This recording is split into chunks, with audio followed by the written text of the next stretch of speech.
السلام علیکم خواتین و حضرات۔ غالب کی ایک مشہور غزل ہے، عشق مجھ کو نہیں وحشت ہی سہی، میری وحشت تیری شہرت ہی سہی۔ اس غزل کا شعر نمبر 5 ہے، اپنی ہستی ہی سے ہو جو کچھ ہو، آگہی گر نہیں غفلت ہی سہی۔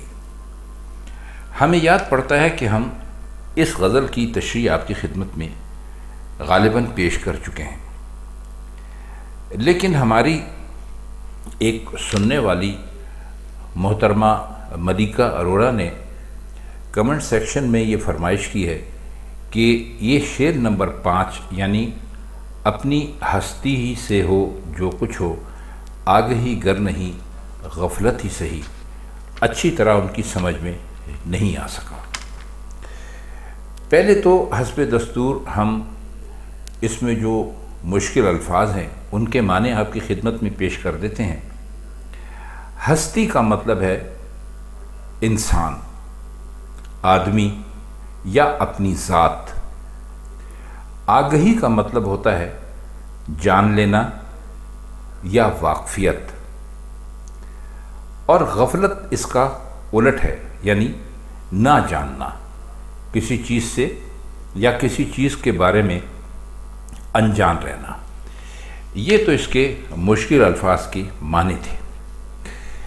یہ شعر اگر محترمہ نے کہا ہے کہ انہیں مشکل لگا تو واقعی اس کے لیے تو یقیناً مشکل ہوگا جس نے غالب کو نیا پڑھنا شروع کیا ہو۔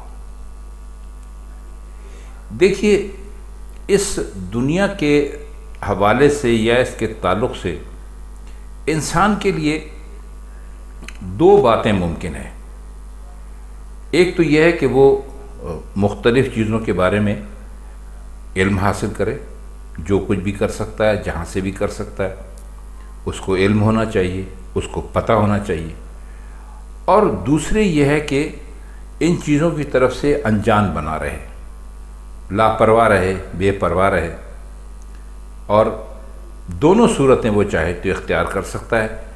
اس لیے کہ انسان کو اللہ میاں نے جب اس دنیا میں بھیجا ہے تو اس کو ایک محدود سا یا لیمیٹڈ سا ایک اختیار دے دیا ہے، یعنی اگر آپ کے سر میں کھجلی ہو رہی ہے، آپ چاہیں تو کھجائیں اور نہ چاہیں تو نہ کھجائیں۔ اسی طرح آپ کے سامنے کوئی ایک ایسی چیز ہے جس کو دیکھنا آپ کو پسند نہیں ہے، تو آپ چاہیں تو اس کو دیکھ بھی سکتے ہیں، وہ آپ کو نقصان پہنچا سکتی ہے، اس کے باوجود آپ اسے دیکھتے ہیں۔ لیکن اگر آپ جانتے ہیں کہ یہ مجھے نقصان پہنچائے گی تو آپ اسے نہ دیکھیں۔ تو مطلب یہ ہے کہ انسان کو ایک محدود سا اختیار دے دیا گیا ہے۔ ایسا نہیں ہے کہ انسان جو کچھ بھی کرے گا اس کے لیے اس کو اس روش کے لیے جواب نہیں دینا پڑے گا۔ جواب کی اب دو صورتیں ہو سکتی ہیں۔ ایک تو یہ ہے کہ آپ کوئی ایسا گناہ کریں کہ جس کے لیے سختی کے ساتھ منع کیا گیا ہے، تو ظاہر ہے آپ کو اس کا بھگتان بھگتنا پڑے گا، اور آپ کے سامنے نیکی کرنے کا بھی ایک چانس ہے یا ایک موقع ہے۔ اگر آپ نہ کریں آپ نقصان اٹھا لیں گے، یعنی ایک نیکی کا جو ثواب آپ کو یا جو اجر آپ کو یا جو ریوارڈ آپ کو اللہ کی طرف سے ملنا ہے وہ آپ کو نہیں ملے گا۔ تو اس طرح انسان کے لیے دو صورتیں پیدا کر دی گئی ہیں کہ وہ جو چاہے وہ راستہ اختیار کر سکتا ہے۔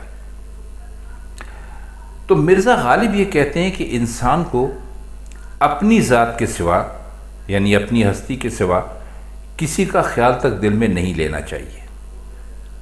اب کیوں؟ اگر وہ آگاہ ہونا چاہتا ہے، وہ سچ تک پہنچنا چاہتا ہے، تو وہ بھی اپنی ہی ذات سے ہو، اور اگر غفلت اور بے پرواہی اختیار کرنا چاہتا ہے تو وہ بھی اپنی ہی ذات سے کرنا چاہیے۔ اب یہاں تک پہنچ کر ہم آپ کو بتا دیں کہ یہ شعر دراصل تصوف کا شعر ہے۔ اب تصوف کیا ہے؟ یہ ایک بہت لمبی چوڑی بحث ہے جس میں ہم اس وقت پڑھنا اس لیے نہیں چاہتے کہ آپ پھر شعر کے معنی چھوڑ کر اس کی طرف پڑ جائیں گے، لیکن چونکہ اس شعر میں تھوڑا بہت تصوف کا بیان کیا گیا ہے، تو ہم اپنے ان دوستوں کے لیے جو کہ جن کا فیتھ اسلام نہیں ہے، جن کا فیتھ اسلام ہے، وہ تو بہرحال تصوف کو بھی جانتے ہیں، اور تصوف سے جو صوفی پیدا ہوتے ہیں ان کو بھی جانتے ہیں، لیکن وہ لوگ کہ جن کا فیتھ اسلام ہے ان کو یقیناً تصوف کے بارے میں پتہ ہے۔ صوفی وہ لوگ کہلاتے ہیں، آج کل تو اس کا صوفی میوزک بھی لوگوں نے بنا دیا ہے، استغفر اللہ، جبکہ اس سے کوئی تعلق ہے نہیں۔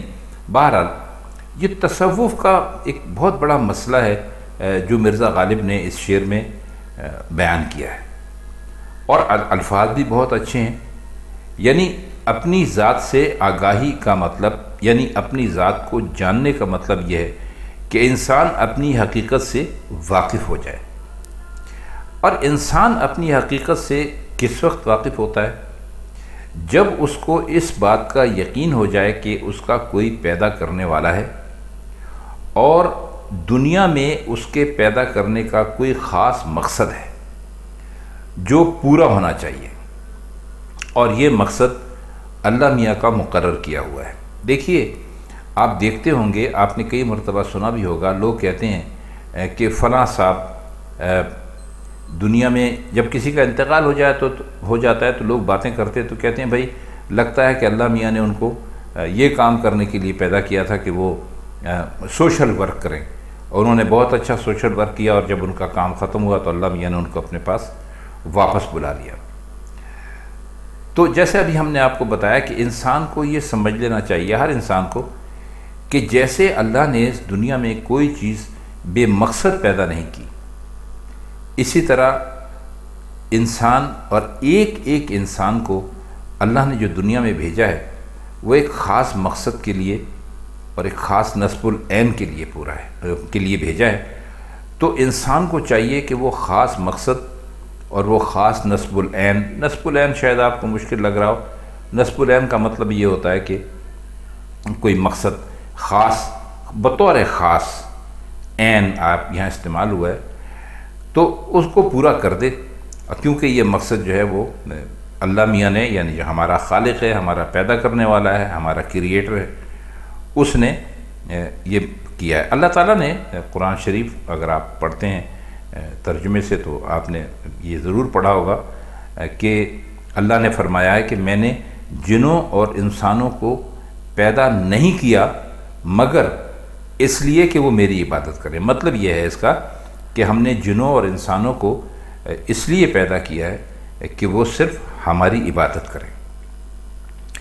اب یہاں عبادت سے مطلب یہی نہیں ہے کہ آپ نے نماز پڑھ لی، آپ نماز کے لیے کھڑے ہو گئے، یا آپ نے روزہ رکھ لیا، ظاہر ہے اس کا حکم بھی اللہ تعالیٰ نے دیا ہے، لیکن یہاں جو عبادت سے مقصد ہے وہ اللہ تعالیٰ کے جو احکامات ہیں ان کی پیروی ہے، یعنی ان کے اوپر چلنا ہے، اور اس طرح وہ مقصد پورا ہوتا ہے۔ کیونکہ ابھی جو ہم نے آپ کو ترجمہ بتایا ہے اس میں کہ ہم نے انسانوں اور جنوں کو اس لیے پیدا کیا ہے کہ وہ ہماری عبادت کرے، تو عبادت کرنے کا مطلب ہے کہ آپ ہر وہ کام جو آپ اللہ تعالیٰ کی بتائی ہوئی ہدایت کے مطابق کرتے ہیں اس کو عبادت میں شامل کرنا چاہیے۔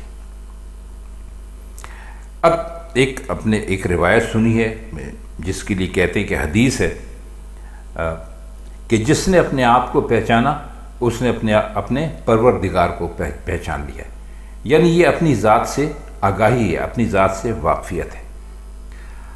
اب غفلت اور بے پرواہی کیا ہے کہ اپنے آپ کو بالکل بے وجود اور نہ ہونے کے برابر سمجھے۔ اس کا نتیجہ بھی خدا کے وجود کو سچا ماننے کے سوا کچھ نہیں ہو سکتا، یعنی اپنی ذات کے متعلق آگاہی اور غفلت دونوں صورتیں اختیار کرنا انسان کو اس منزل پر پہنچا دیتا ہے کہ اس کے نزدیک خدا کے سوا کچھ باقی نہیں رہتا۔ کسی نے بہت اچھا کہا تھا کہ اس شعر کی تعریف کے لیے الفاظ نہیں ملتے، اور یہ شعر ایسا ہے کہ جس کو صحیح معنوں میں حقیقت کا ترجمان سمجھنا چاہیے۔ حقیقت کا ترجمان کا مطلب یہ ہے کہ اس میں جو کچھ کہا گیا ہے وہ بالکل سچ کہا گیا ہے۔ اب مل ملا کر اگر ہم اس شعر کا چند الفاظ میں مطلب سمجھنے کی کوشش کریں تو وہ مطلب یہ ہے کہ انسان کو اللہ کی ذات کو پہچاننے کے لیے اپنی ذات کو پہچاننا بہت ضروری ہے۔ اپنی ہستی سے ہو جو کچھ ہو، یعنی آپ کو جو کچھ کرنا ہے خود کرنا ہے۔ آپ اگر چاہیں نہ کریں وہ بھی آپ کے ایک انسان کے اختیار کے لیے ہے، اور چاہیں تو کریں وہ بھی ایک انسان کے اختیار کے لیے ہے۔ وہ دونوں چیزیں انسان کے اختیار میں ہیں۔ تو فرماتے یہ ہیں کہ آپ کو اگر خدا کو پہچاننا ہے تو آپ اس کو ایسے پہچانیں جیسے کہ آپ اپنی ذات کو پہچانتے ہیں۔ ظاہر ہے ہر انسان اپنے آپ کو بہت اچھی طرح جانتا ہے۔ تو اس شعر میں مطلب یہ ہے کہ انسان کو اپنے آپ کو بالکل ہی کمتر اور بالکل ہی معمولی اور پست اور نیچے درجے کا نہیں سمجھنا چاہیے۔ انسان کو اپنے آپ کو یہ سمجھنا چاہیے کہ اس کے اندر ایک طرح سے خدا کی روح ہے، اور وہ جو کچھ کرتا ہے خدا کے حکم سے کرتا ہے۔ تو اس کو اپنی ذات کو پہچاننے کا مطلب یہ ہے کہ اس نے خدا کو پہچان لیا ہے۔ یہ صرف خدا کے لیے اپنے آپ کو جو لوگ ختم کر دیتے ہیں، جسے فنا فی اللہ کہتے ہیں اردو میں، یہ آپ سمجھ لیجئے کہ یہ اس کے مطابق کی بات ہے۔ شعر فلسفے کا ہے۔ ہم نے اپنی سی کوشش کی ہے کہ ہم اس کی معنی یا اس کی تشریح آپ کی خدمت میں پیش کر سکیں۔ تو ہمیں امید ہے کہ اب کچھ نہ کچھ ہمارے ان ٹوٹے پھوٹے الفاظ کی وجہ سے یہ شعر آپ کی سمجھ میں آ گیا ہوگا۔ بس اس کا مقصد اتنا ہی سمجھ لیجئے کہ انسان کو اپنے آپ کو کمتر نہیں سمجھنا چاہیے۔ انسان کو اپنے آپ کو ایسا سمجھنا چاہیے جیسے وہ خدا کا بھیجا ہوا خاص بندہ ہے، اور اس کے حوالے اللہ نے کچھ خاص کام کیا ہے تو اس کو وہ اپنا خاص کام کرتے رہنا چاہیے۔ تو خواتین و حضرات، ہمارا خیال تو یہ ہے کہ یہ شعر اب آپ کی سمجھ میں اچھی طرح آ گیا ہوگا، اور اگر آ گیا ہے تو ہمیں بڑی خوشی ہوگی۔ اب یہاں جانے سے پہلے ہم آپ سے ایک بات ضرور عرض کریں گے، خاص طور پر وہ دوست جو نئے ہماری اس محفل میں شامل ہوئے ہیں، کہ آپ ہماری بتائی ہوئی تشریح کو لائک کر دیا کریں، اس کو شیئر ضرور کیا کریں، کیونکہ یہ ایجوکیشن ہے، تعلیم ہے، اور آپ کی وجہ سے اگر کسی اور آدمی تک یہ تعلیم پہنچتی ہے، ایجوکیشن پہنچتی ہے، تو اس کا بھی بھلا ہو سکتا ہے۔ کیونکہ یہاں ہماری ویڈیوز تو صرف وہ دوست دیکھتے ہیں جنہوں نے ہمیں سبسکرائب کیا ہوا ہے، ہر کے پاس تو ہمارا نوٹیفیکیشن نہیں جاتا۔ تو یہ بھی کوشش کریں کہ اس کو آپ زیادہ سے زیادہ سبسکرائب بھی کیا کریں، تاکہ زیادہ سے زیادہ لوگوں تک ہماری بات پہنچانے کا سبب بن سکے۔ تو اب بس آج کے لیے اتنا ہی۔ اب چاہتے ہیں ہم آپ سے اجازت۔ خدا حافظ۔